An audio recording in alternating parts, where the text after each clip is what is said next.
Nous allons explorer le sujet du jour, qui est la planète Nibiru. Et je vous laisse explorer dans un premier temps, et je vous laisse observer. Oui, Patricia. Je vois une planète qui est comme noircie, comme toute noircie, comme brûlée, et qui pleure. Et qui erre. C'est comme si elle avait perdu son point d'attache. Et elle est juste, elle erre, portée par des vents sidéraux, par je ne sais pas trop quoi, mais en tout cas, elle est en errance et elle pleure. Elle a vraiment été fortement. C'est une destruction. C'est une destruction. Julie avait l'air de valider le début de ton explication. Oui, effectivement, j'ai d'abord une énorme tristesse et puis effectivement, elle était noircie, comme une planète fantôme. Oui. Ok. Agnès? Mais moi, j'ai de suite senti des émotions. Oui. Et c'est exactement les mots que Patricia disait. Mm-hmm. Comme si j'étais cette planète et que j'étais encore en deuil, que je me sens recroquevillée sur moi. Un monde disparu. D'accord. Justement, parce que justement, j'avais refoulé ce genre d'émotions de tristesse. Et pour moi, il est temps de vider mon verre. Oui. Donc, j'accueille. Au contraire. Je les avais trop bloqués, je les avais contrôlés. Et c'est pour ça que depuis 15 jours, là, je fais ce travail d'ouverture. J'ouvre mon contrôle, je lâche ce contrôle. D'accord. Elle doit être vécue. Qu'est-ce qu'il y a brûlé sur cette planète? Est-ce que le mot brûlé est plutôt une symbolique? Ou est-ce que c'est quelque chose pardon, qui s'est passé sur cette planète? Ça me montre une déflagration. Ça m'a montré comme des sortes d'implants qui avaient été mis à l'intérieur, enfin, pas à l'intérieur, mais forés dans la planète. C'est des bombes en fait. C'est comme des bombes. Et ça l'a fait éclater en fait. Donc en fait, ce que je vois quand je vois une planète qui semble ronde mais morte, encore qu'elle soit encore qu'il y ait encore une conscience. En fait, c'est juste sa mémoire holographique, parce que dans le monde des formes, dans la matérialité, elle est en morceaux. Elle est en fragments. Oui, et en fait, il y en a. Je crois que ce qui émane le plus fort, c'est un fragment qui est très grand. Ça me fait penser un peu à, pour donner un parallèle, pas en taille, parce que c'est 1 million de fois plus grand. C'est à la forme vous savez, un porte-avions, ou un grand paquebot, mais pas à étage, hein, un grand porte-avions, voilà. La forme que je vois, c'est ça. Et c'est immense, puisque c'est à la taille d'une planète quand même. Mm-hmm. Mais c'est tout ce qui reste. Ouais. Ce que tu évoques, Patricia, ça me fait penser à un espèce d'objet céleste que les astronomes ont nommé, mais je ne me souviens plus le nom. Le chevalier fou ou le cavalier. C'est un énorme, on dirait un astéroïde, mais qui a une forme assez pointue, un peu comme tu dis de porte-avions. Est-ce que ça parle quand j'évoque ça? Je te laisse regarder. Oui. Et qu'est-ce qui a saboté cette planète? D'où vient cette attaque? Est-ce que ça vient des occupants même de la planète, ou c'était une espèce d'attaque extérieure, Agnès? Non, j'entends envahisseurs, les envahisseurs. Que c'est comme si j'étais ensevelie sous la suie. D'accord. Est-ce que tu peux remonter un petit peu la ligne du temps au moment avant déflagration? Qu'est-ce qui s'est passé avant cette déflagration? Regarde un petit peu l'environnement dans lequel cette planète baignait avant que cette catastrophe n'arrive. Je te Il y laisse avait, regarder. il y avait des alliances, j'ai entendu, par rapport à ces envahisseurs. Il y avait des alliances, mais c'était des fausses alliances. Qu'est-ce qu'ils cherchaient, ces envahisseurs? C'était quoi leur but? Je te laisse Mais observer. le profit, Profit quoi des ressources oui. ça leur profitait en quoi d'exploser cette planète? Non, au départ, c'était pas ça. En fait, c'est la conséquence, c'est une conséquence. Et je sens que l'histoire est longue. On arrivait à la destruction. Par rapport au début, ces alliances, ces fausses alliances commerciales, diplomatiques. Et derrière, c'est comme s'il y avait une infiltration, quelque chose de noir, comme un virus. Je te laisse continuer à observer, Agnès. Je Oui. reviens après Julie. Bon, alors, donc oui, si je revenais en arrière, donc ça disait que c'est comme si effectivement cette planète a disparu, mais et en même temps existe toujours sur un certain niveau. Donc elle est comme fantôme, là, mais c'est devenu comme un égrégore. Euh, c'est comme, ouais, ça me fait tousser du coup. C'est devenu comme un égrégore et c'est rempli de. Il y a encore à l'intérieur énormément de mémoire. Il y a beaucoup de choses sombres, etc. Quand tu as posé la question à savoir si on pouvait remonter avant, et là je vois mais vraiment une planète très luxuriante. Ça me renvoie directement à la Terre, aux minéraux. Toutes les richesses qui sont enfouies dans la terre. Et ce qui a résonné énormément en moi, c'était par rapport à un texte que j'avais écrit il y a quelques années, qui disait que ce qu'on vit maintenant sur Terre, d'autres planètes l'ont vécu auparavant, que je veux dire que les forces sombres qui sont ici sur Terre ont déjà opéré ça. Ils ne sont pas à leur coup d'essai, quoi. Ils ne sont pas à leur coup d'essai et donc là, je vois qu'effectivement, au départ, c'était une terre très très riche, mais donc au niveau de ses ressources, mais aussi au niveau de la profondeur des êtres qui y habitaient. Et donc, de par cette destruction, là, je vais de nouveau revenir en arrière. Je vois que c'est comme si cette planète était devenue un satellite de la Terre, mais un satellite qui est rempli donc de toute cette mémoire sombre. Et il y a vraiment beaucoup de souffrance autour de cette planète fantôme. D'accord. Oui. Moi, ce que je vais te demander, Julie, c'est de refocaliser sur la vie sur cette planète avant l'envahissement. Est-ce que tu peux prendre toutes les infos que tu peux sur qui étaient ces êtres? Comment est-ce que tu les perçois physiquement? En quelle dimension est-ce que cette planète était? Leur mode de vie, etc. Je te laisse observer. Je peux juste dire un truc Oui. parce que c'est hyper important. Je les avais vus Mhm. tantôt, mais j'aimerais bien faire partir ça de ma tête parce que bon là, je dois rester vraiment bien à distance. Et ce que j'ai vu, c'est que ma vision intérieure me permet de les voir vraiment tels qu'ils sont, et ils sont vraiment pas beaux.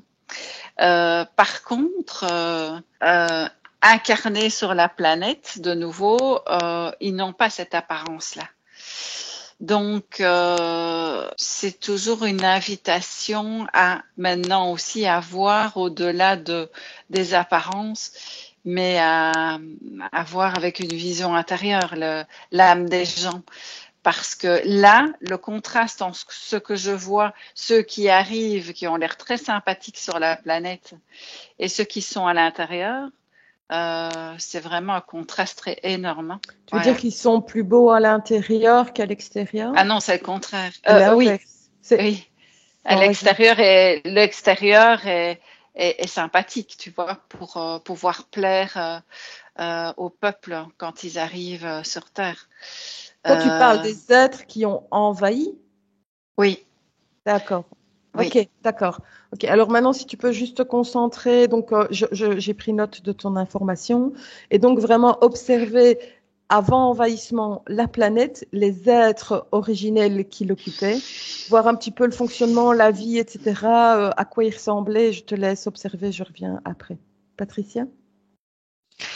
Alors, je n'ai pas l'impression que l'éclat qui a été regardé par les scientifiques et qui a été nommé, je ne sais plus comment, soit vraiment ce que moi je regardais. Même si en fait c'est un éclat de Nibiru, parce que les scientifiques ont vu, moi ce que je regardais est beaucoup plus grand, vraiment beaucoup plus grand, puisque c'est à la taille d'une planète, donc c'est vraiment beaucoup plus grand. Par contre, je ne sais pas pourquoi ça m'a dit Mars et puis ça m'a dit Saturne. Ça m'a montré de la vie. Donc à un certain moment dans l'histoire de ce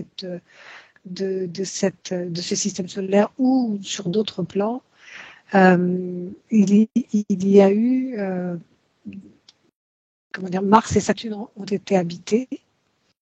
Et ça m'a dit que Nibiru, c'était la sœur de Mars. Voilà, je donne ce que j'ai entendu. Est-ce que les êtres qui ont, quand on parle de guerre galactique, de guerre sur Mars, etc., est-ce que les êtres envahisseurs de Mars sont les mêmes êtres envahisseurs sur Nibiru? Ah oui, clairement. Oui. Clairement. La destruction de Nibiru est un des résultats, entre guillemets. C'est comme un dommage collatéral, quelque part, l'explosion de Nibiru. Mais c'était une guerre, et je vois qu'il y a la guerre avec les êtres qui étaient sur Mars et l'autre avec Saturne aussi. Hein. Il y a ces deux planètes qui sont là. Et c'est marrant parce que les anneaux, c'est pas les mêmes. Les anneaux. Il y a des anneaux autour de Saturne, non? Je ne connais rien. Et je vois que ah ouais, d'accord. En fait, il semblerait qu'une partie des anneaux de Saturne soit composée des miettes de l'explosion de Nibiru. D'accord. C'est terrible. Et ce que je voudrais bien que tu regardes là, Patricia, c'est qu'en termes d'explosion de guerre galactique, quand on parle de Mars-Saturne, on évoque aussi très souvent Tiamat et l'explosion de Tiamat.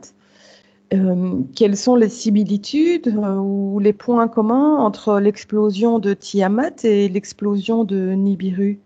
Je te laisse observer. Agnès, est-ce que tu as quelque chose de nouveau? Je te lance sur une question éventuelle. Quand j'observais, j'ai senti, j'ai eu le mot naïveté.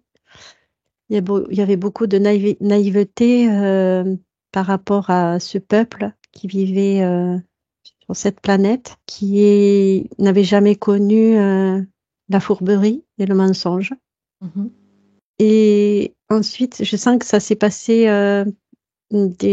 pas mal de milliers d'années en tout. Et du coup, il y a eu des rébellions, il y a eu des guerres. Et en fin de compte, il y a eu une expédition. Le côté obscur a voulu faire une expédition punitive pour pouvoir avoir la main après, quelles que soient les conséquences.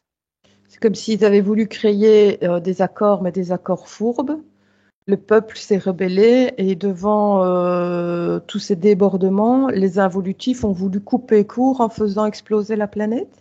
Du coup, il y avait moins d'acceptation. Petit à petit, il y avait moins d'acceptation de leurs demandes parce qu'au départ, c'était vraiment amical, mais en fait, c'était faux. Tout était faux depuis le début. C'est marrant, c'est carrément ce qu'on vit en fait. Oui, mais complètement. C'est pour ça qu'ils ne sont pas à leur coup d'essai. L'histoire se répète. D'accord. Est-ce que tu peux observer, Agnès, si donc moi je sais que ce qu'on appelle la Confédération des Galactiques nous surveillent de haut, ils sont en train d'œuvrer et leur question éternelle, c'est est-ce qu'on agit, est-ce qu'on n'agit pas, est-ce qu'il y a ingérence, est-ce qu'il n'y a pas ingérence, est-ce qu'il y a trop d'interférences sur les humains et nous devons intervenir. Et ils se posent beaucoup la question de savoir comment intervenir ou ne pas intervenir parce que les interférents fleurent toujours avec les lois galactiques. C'est-à-dire qu'ils nous interfèrent, mais toujours dans la limite de la loi, de la légalité galactique. Est-ce que tu peux observer si une telle confédération existait déjà à cette époque-là? Ça s'est mis en place parce que ça prenait des grandes proportions. Mhm. Et en fait, c'était pas pareil parce qu'il y avait pas, c'était pas le même niveau vibratoire. Mhm. Et du coup, c'était pas les mêmes leurres, c'était pas pareil. Ça ressemble à notre histoire, mais avec quand même beaucoup de caractéristiques fort différentes, quoi. C'est ça, hein? Oui, de toute façon, ils utilisent le même scénario. Et après, ils s'adaptent à voir, ils vont toujours essayer ils nous observent pour après voir comment ils peuvent agir, interagir à notre insu. Ça devient de plus en plus subtil parce que nous aussi, du côté évolutif, on apprend de nos ennemis. Donc ça fait guerre froide Mhm. et après conflit, surnois. Et comme on voit ici sur Terre, c'est-à-dire que c'est pratiquement indétectable dans la vie de tous les jours. Mais ça a été induit parce que justement, on est dans la 3e dimension et que nous a mis dans une pièce de théâtre des ficelles, des pantins. On est devenus des pantins et du coup, on ne peut même pas s'en rendre compte. Ok. Alors, Agnès, est-ce que tu peux explorer, nous ici sur Terre, quand on évoque Nibiru, souvent on y associe à nous, on y associe Enki, on y associe Enlil. Est-ce que tu peux observer si vraiment ces 3 individus ont un rapport avec toute cette histoire? À nous, on le cite ici sur Terre comme étant le roi, je ne sais pas comment expliquer, de la planète Nibiru. Enkil et Enlil étant ses 2 fils, l'un étant évolutif, l'autre étant involutif. Est-ce que tout ça est une espèce de métaphore ou est-ce que ce sont vraiment des personnages historiques qui ont joué un jeu? Je te laisse regarder. Non, mais je vois que c'est 2 choses différentes. Et oui, ils existent, mais c'est d'autres êtres. Qui ne sont pas reliés à Nibiru? Ouais, ça me dit rien, je vois rien par rapport à eux. C'est comme s'ils n'étaient pas là. Je te laisse creuser la question. Ils n'étaient pas là, j'entends. Ils Je te n'étaient pas laisse là. regarder quel est le rapport. C'est plus un problème de la Terre, enfin un problème. Expérience, non, c'était pas pareil, c'était pas les mêmes. Les enjeux, tout ça, l'histoire, je vois 2 choses différentes. Et c'est pareil. Ouais, et d'où ce que viendrait, c'est qu'on les nomme les Anunnaki. Oui, Est-ce que les Anunnaki ont un rapport étroit avec Nibiru? non, c'était une autre histoire. D'accord. C'est pas pareil. Ok.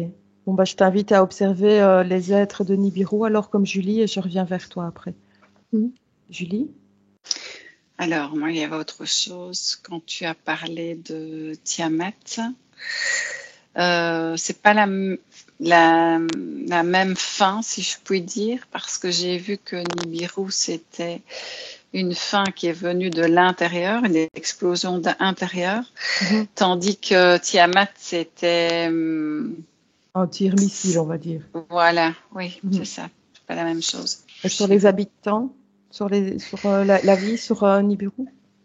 Donc, je dis très luxuriant, des habitants. Il me semble que j'ai entendu naïf, mais naïf, non. En fait, ils faisaient confiance. C'était des gens qui faisaient confiance, C'est ça. Vivant en qui quelle n'imaginaient dimension? pas. Alors, Avant d'être envahi, je veux dire. je Hein, les avant vois d'être. plus haut parce qu'en même temps, on me les montre un petit peu. Et ça montre souvent qu'ils sont plus haut en dimension. C'est quand ils sont un peu transparents, là, tu Éthéré. vois. Ok. Un peu éthérés, oui. Oui, donc, Ils ressemblent à quoi alors ces êtres plutôt humanoïdes? oui, mais un peu assez grand. C'est marrant parce que je n'ai pas de visage, j'ai juste la forme. Mhm. Et assez grand, des longues mains, des longs pieds. Vraiment une différence entre l'avant et l'après au niveau de. Ah oui, alors ce que j'avais senti comme si ce qui a été vécu sur cette planète était à l'image du travail intérieur. Le travail, j'aime pas dire le mot. Entre la reprise de pouvoir donc personnel, c'est-à-dire arriver à être conscient que l'ombre et la lumière coexistent, qu'effectivement, comme on dit, c'est très bien, oui, c'est vrai que l'ombre est au service de la lumière, mais l'ombre est au service de la lumière pour ouvrir la conscience. C'est pas pour ça que l'ombre ne va pas détruire. Donc, c'est important d'ouvrir sa conscience là, dans ce cas-ci, ce qui est arrivé de nouveau sur cette planète, c'est qu'ils ont fait confiance aux mots. Donc, quand j'arrive à revenir en moi et à écouter ma voix intérieure, j'aurais pu voir dans ce cas-là qu'effectivement, il y avait manipulation.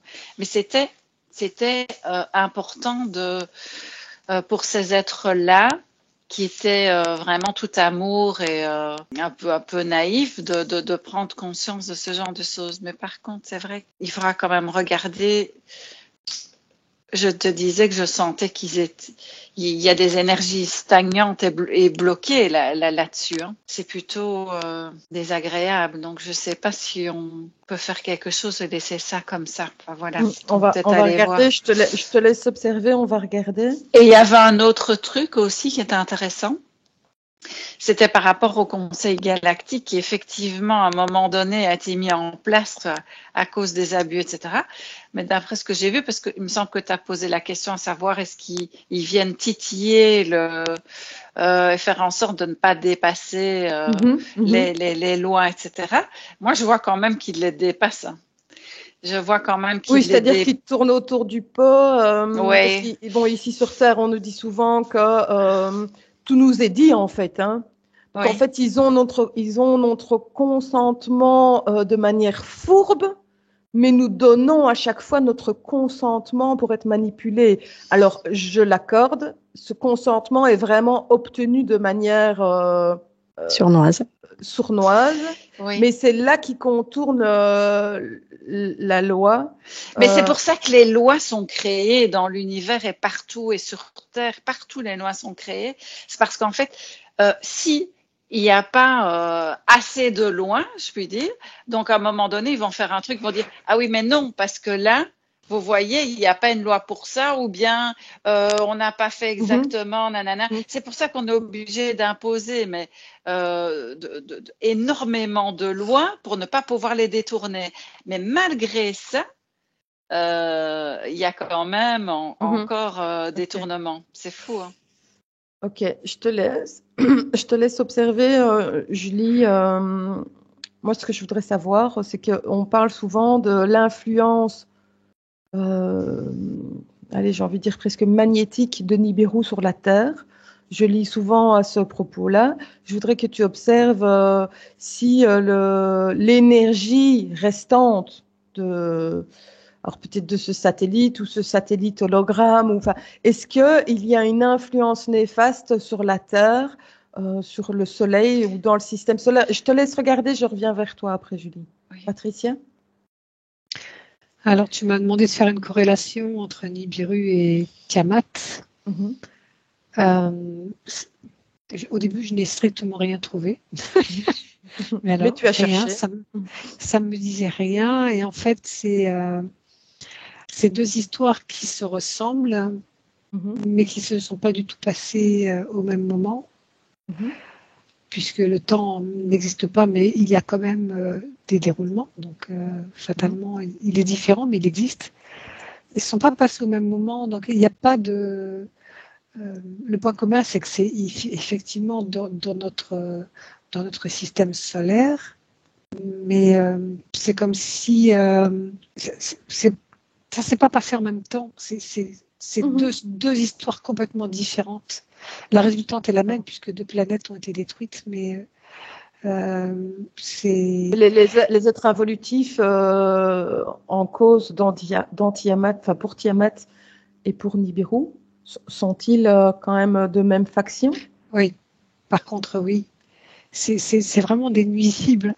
Je les vois comme des trucs noirs Est-ce que tu as qui grouillent. un nom de faction, un nom de race exogène? Qu'est-ce qui te vient? Alors, ils sont plusieurs sortes. Il y a comme une alliance entre races. Euh, c'est vraiment des pirates, ces gens-là. C'est des destructeurs. Ils viennent, ils déboulent sur une planète, ils pillent. Et puis, ils s'en vont et ils vont piller ailleurs. Et puis, quand on vient les chercher, quand on vient essayer de réguler, eh bien, ils ont le comportement de la terre brûlée, c'est-à-dire Le tout pour le tout, quoi. si je ne peux pas l'avoir, je la détruis. C'est ça. C'est ce qui s'était pas, enfin, oui, c'est ce que dans une explo de Mathieu, je pense, ce qui s'était passé sur Mars. Hein. C'était en fait genre le tout pour le tout. Si on ne l'a pas, on l'explose, quoi. C'est ça. Ouais. Mars est chaud. Mais oui, c'est vraiment c'est du pillage. Ça me fait penser à des nuées de sauterelles. Oui, moi aussi. Moi, c'est pareil, je l'ai vu. Qui s'abattent sur un endroit et quand ils s'en vont, il n'y a plus rien. Oui. C'est une plaie. Okay. C'est une plaie. Et j'ai entendu quand même tout à l'heure au niveau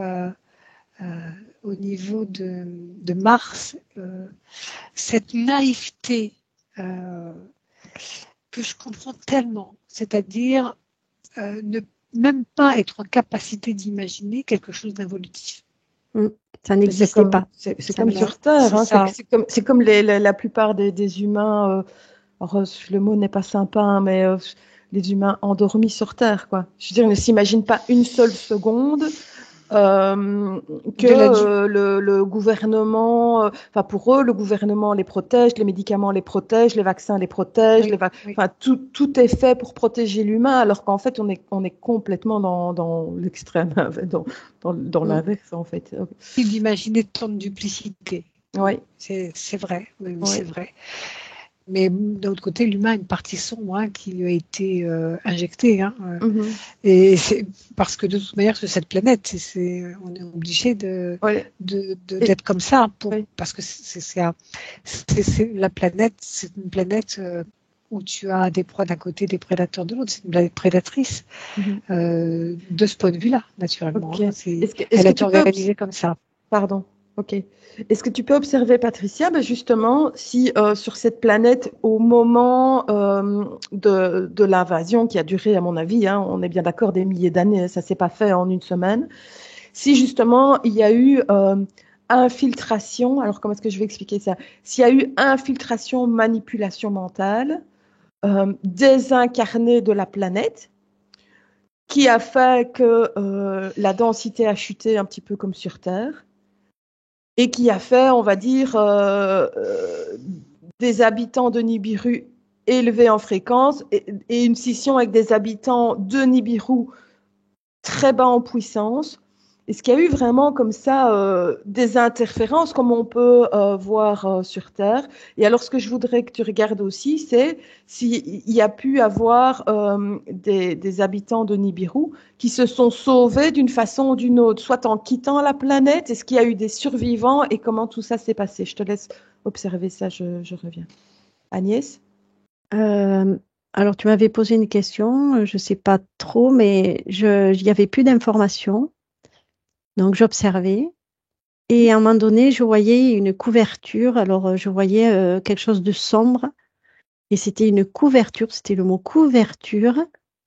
Et de toutes ces émotions qui sont dans cette couverture et qui ont été tirées vers la terre. Et tu vois, c'est en lien avec tout ce qui a été induit à l'être humain sur Terre, qui ne nous appartient pas. Et je vois ça comme si c'était je vois un fil, tu vois, qu'on tire et qu'on accroche à la Terre.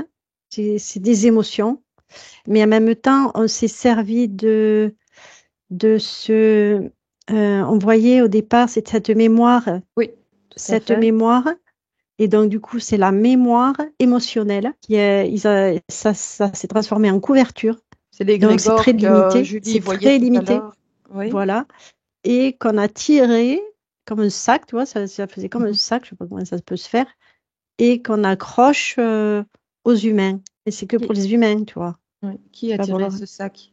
Les évolutifs eux-mêmes? Les involutifs, pardon. ceux Eux-mêmes. qui sont à la base de cette destruction, Mhm. à l'origine de cette destruction. Du coup, tu vois, le passage sauterelle, on a fini ce côté, mais du coup, on s'attaque à une autre, quoi, qui a l'air prometteuse.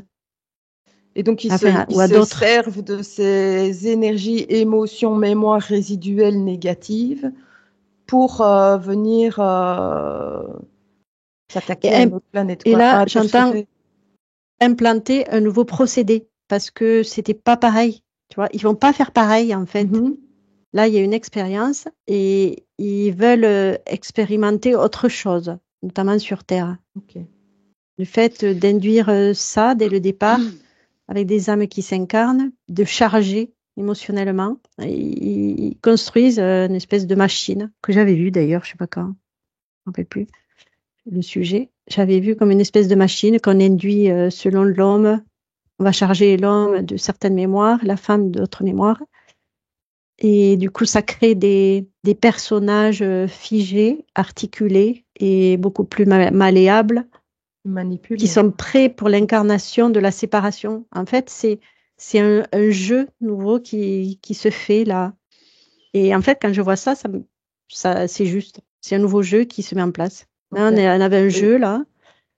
Et du coup, ben là, qui est en lien avec des expériences. Et là, je vois qu'il y a, avec des nouvelles règles, Mhm. même Est-ce que tu peux regarder s'ils sont plutôt en train de, avec l'éveil des consciences, etc., est-ce qu'ils sont plutôt en train de gagner du terrain, de stagner ou de perdre en force et en crédibilité? Je te laisse tu parles observer ça. de quand là? Je parle des involutifs sur Terre, comme ils reproduisent un schéma similaire, même si on a compris ils vont opérer autrement. Est-ce que pour le moment, ils sont plutôt en train de gagner du terrain, de stagner ou de perdre du terrain? Non, ils en perdent. Ok. Non, non, non. C'est la machine est grippée. Je vois qu'ils ont quitté les lieux d'ailleurs. Je vois plus personne. Je Ok. vois comme une usine qui est désaffectée et que les rouages, tout ça, ça grippe, Mhm. la chaîne elle tombe. Et finalement, qu'est-ce qui va les empêcher? euh, Comme on a compris qu'ils agissent comme ça, quand tout est perdu, ils jouent le tout pour le tout. Qu'est-ce qui va les empêcher de faire exploser la Terre alors? Ouais, mais là en fait, je sens que c'est un lien avec la source, tu vois.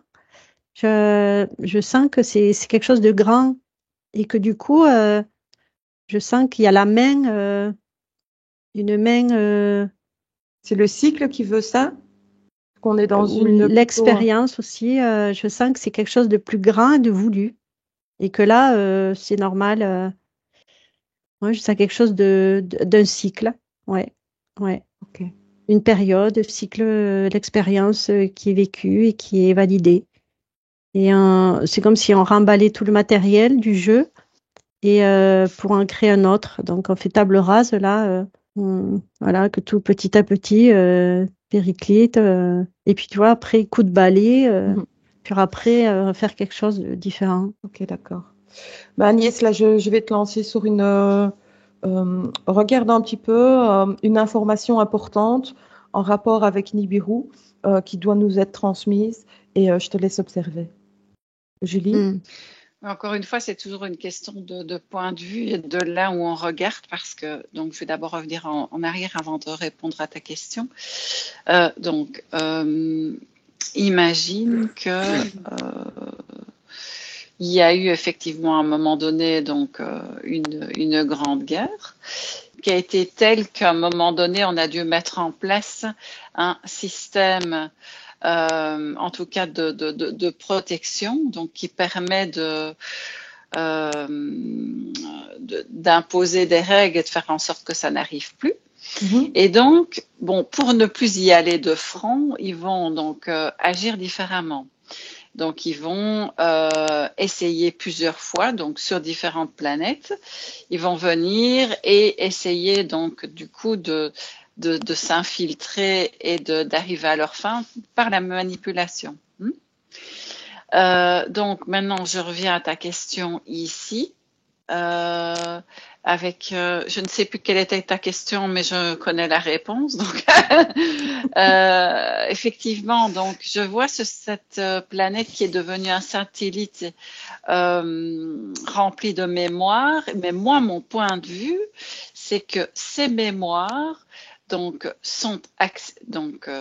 je vais dire que cette reliance est acceptée et est nécessaire parce que ça active chez les humains donc les mémoires reliées à l'ombre, reliées à des grosses blessures, reliées à tout ce qui est dévastation, à tout ce qui est je pense aussi à Mars, aux énergies masculines, à la guerre, etc. Bon, le fait de laisser cette reliance-là, ça va permettre donc aux humains de plonger dans leur part sombre, leur propre part sombre. Et je sens que chaque personne est invitée et peut donc se libérer et décider de couper, en tout cas, ne pas couper la mémoire, mais en tout cas couper avec ces douleurs intérieures, ces mémoires qui ne permettent pas d'avancer, qui ne permettent pas d'être en paix, etc. Donc, mais la mémoire, elle restera toujours là, mais en même temps, ce sera plus facile à vivre intérieurement. Donc, on a cette possibilité-là. Je pense que c'est pour ça que on n'efface rien en fait de ce qui a déjà été vécu, et que je peux imaginer que tous des satellites comme ça, ici c'est un satellite qui est lié à des mémoires de cette planète, de la destruction de cette planète, mais ça peut être aussi des satellites liés à des mémoires beaucoup plus joyeuses, etc. Tous ces satellites sont nécessaires et tournent autour de nous. D'accord. Et alors, est-ce que tu peux observer, donc prendre du recul, dézoomer sur le système solaire, sur la Terre, le Soleil, la Lune, et voir dans quel entourage, où se situerait cette planète, et si on peut toujours bel et bien la voir en matière, en substance, ou si ce n'est vraiment plus qu'un hologramme égrégore fait de mémoire et voilà. Et donc observer où elle se situerait dans le système solaire. Je te laisse regarder. Patricia? En fait, j'ai vu deux choses. C'est que il y a deux choses que j'ai vues. La première, c'est que effectivement, ces sauterelles-là, ces envahisseurs, ces destructeurs, ont pendant très très longtemps procédé de la même manière pour aller. Pour s'installer sur une planète. Ils l'ont fait souvent. Enfin, au tout début, c'était comme des brigands. Ils étaient confiants en leur propre puissance, donc ils y allaient et puis défonçaient tout. Ils se servaient et repartaient. Et puis, il y a eu des planètes sur lesquelles ils sont allés où il y avait une technologie déjà qui les a poussés à faire attention parce qu'ils ont été reçus par un certain moment.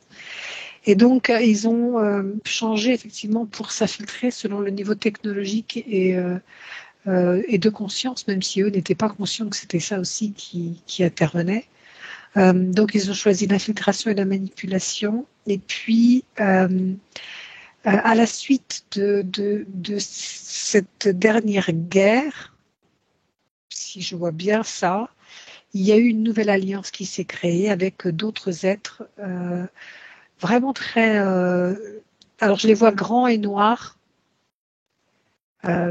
presque de forme... je vois pas leur forme. Il y a eu un accord et cet accord a vassalisé ces brigands qui se sont mis contre parce que c'était très intéressant pour eux, aux ordres de ces êtres-là, plus sombres. Et donc, il y a eu des changements de fait qui ont conduit à des créations de matrices artificielles, et c'est le cas sur Terre. C'est-à-dire qu'il y a eu une copie d'une matrice originelle qui était créée, on va dire, par la source pour venir faire certaines expériences. Et eux ont fait des copies de ça pour asservir, en fait, et se servir presque en toute impunité, comme si ça mettait une opacité entre la vision, on va dire, de la source, même si c'est pas approprié ce que je dis. C'est comme s'ils coupaient du restant de ce qui est, des univers, bref, ils occultaient une partie en créant une matrice. On parlait tout à l'heure, qu'est-ce que ça fait quand je deviens invisible, indétectable? Et bien c'est ça. Ils ont rendu quelque part indétectable une partie de l'univers, et en l'occurrence la Terre, en passant cet accord avec ces entités ces êtres que je ne vois pas, qui sont grands et sombres et qui ont une très très puissante technologie. Oui. Et on est sur des énergies reptiliennes pour ces factions? Pour tout ce qui est vassalisé, en partie, oui. Ok. Ce qui est noir derrière, je m'en approche pas. Oui, d'accord. De toute façon, on est derrière l'écran. Et alors, il y a eu des survivants de Nibiru? Je vois qu'il y a eu des tentatives. Il y a eu 99% des êtres qui ont voulu partir, qui ont été détruits. Mais il y en a quand même qui ont réussi à essayer à partir. Oui. Et il y en a qui sont arrivés sur notre planète. Après, c'est comme s'ils avaient été démunis avec des tentatives de recréer une civilisation. Mais ils sont arrivés plutôt via l'incarnation, ou ils sont arrivés vraiment en s'échappant avec un vaisseau et en arrivant sur Terre? je ne vois pas d'incarnation. C'était plutôt un expatriement? Oui. Je me pose sur une planète, je suis en difficulté d'adaptation. Je me mets dans un sarcophage. Je vois des sarcophages. Parce que justement, je me demandais, c'est très intéressant ce que tu vois là, parce que je me demandais s'il y avait un lien entre l'ancienne Égypte et Nibiru. Oui. Ouais. Le 5 Monday. Oui, Valide. Ouais. C'est super intéressant, ça. Les technologies, ouais. Mais c'est bizarre parce que je vois ces sarcophages dans des hautes montagnes. Je ne comprends pas ce que je vois. Et toi, Julie, qu'est-ce que tu avais là-dessus? Non, moi, c'était tout à l'heure déjà. J'avais fait un lien aussi. J'étais pas partie là-dedans parce que il y a tellement d'informations. Mais j'avais vu qu'effectivement, il y avait un lien. Et par rapport à ce que Patricia dit, oui, effectivement, ils sont arrivés. Il n'y en a pas beaucoup. Hein, il a fallu beaucoup de temps même pour qu'ils arrivent. Ils sont arrivés sur Terre et c'était pas évident pour eux, mais effectivement, c'était vraiment un petit nombre par rapport à ce qu'il y avait sur la planète. Il y avait déjà des humains quand ils sont arrivés? Oui. Ils ont été vus comme des dieux, peut-être, en arrivant. On se méfiait un petit peu quand même au début. Mais c'est de la peur. Oui, c'est de la peur. Il y a eu de la peur de la part des humains. Ok. Il y avait un sentiment d'être tellement perdu. Tellement perdus. Ils arrivent sur une planète qu'ils ne connaissent pas. Il y a des êtres qui sont là, avec qui ils ne peuvent pas échanger vraiment. Parce qu'au niveau vibratoire, il n'y a pas photo. Ça n'a rien à voir. Et ce sont des êtres qui essaient de construire quelque chose, qui essaient de se relier. Dans un premier temps, la première, le besoin d'essayer de se connecter aux autres survivants éventuels. Voilà. Savoir s'il y en a d'autres qui ont survécu. Ça a été, et c'est là que je vois la pointe, juste la pointe des pyramides, c'est ça, c'est des émetteurs-récepteurs. Je comprends pas, il y a de l'eau en dessous. Ok, mais c'est super intéressant. Mais alors, j'ai l'impression d'ouvrir un autre volet qui est Oui. vraiment très grand. Et alors, c'est super de réserver ça pour une autre explo. Par Et, contre, moi, j'aurais bien répondre juste à ta question, si tu veux bien, parce oui, que là, bien c'est sûr. important. Oui. Donc, tu me demandais où elle était, Oui. la planète. En fait, j'ai entendu ici et ailleurs. Et en fait, on m'a montré que donc sur Terre, il y a une grille cristalline. Mhm. Oui. Dans l'univers, il y a une grille cristalline aussi. Mhm. Et en fait, ça m'a donné un point de vue totalement différent où on va imaginer que Nibiru, par exemple, est juste à côté de la Terre, etc. En fait, je dis, elle est ici et ailleurs, elle est partout parce que, donc, imagine cette grille cristalline dans l'univers. Chaque pion, chaque endroit, donc je vais y placer Nibiru quelque part, Tiamat quelque part, mais donc, comme c'est une grille, il y a tellement une reliance énorme entre toutes les planètes que finalement, c'est comme si elles étaient partout à la fois. La reliance est telle entre les planètes, c'est comme si elles étaient partout à la fois. Voilà. Donc, du coup, je peux imaginer, certains vont dire que Nibiru est juste à côté de la Terre. Oui, mais elle est ailleurs aussi. D'accord. Je comprends tout à fait. Super. Ok. Voilà. Agnès, un dernier Oui, alors commentaire? par rapport aux émotions, cette bulle, cette couverture, je la voyais plutôt comme une bulle.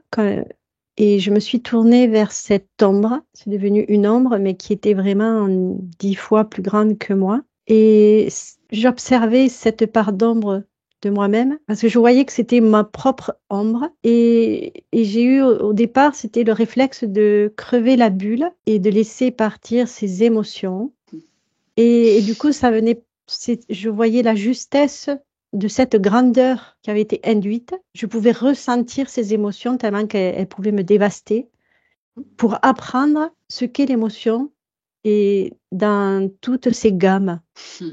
Et ça, là, je sens que c'était une leçon que l'humain doit conscientiser, de regarder ses peurs, cette immense ombre, de laisser couler ses larmes et de décrypter l'arme de peur, de tristesse et de décortiquer, d'affiner dans son ressenti ce qu'elle représente et qui permet une transformation et transmutation de ce qui est vécu sur Terre. À un moment donné, tu as besoin de faire du tri.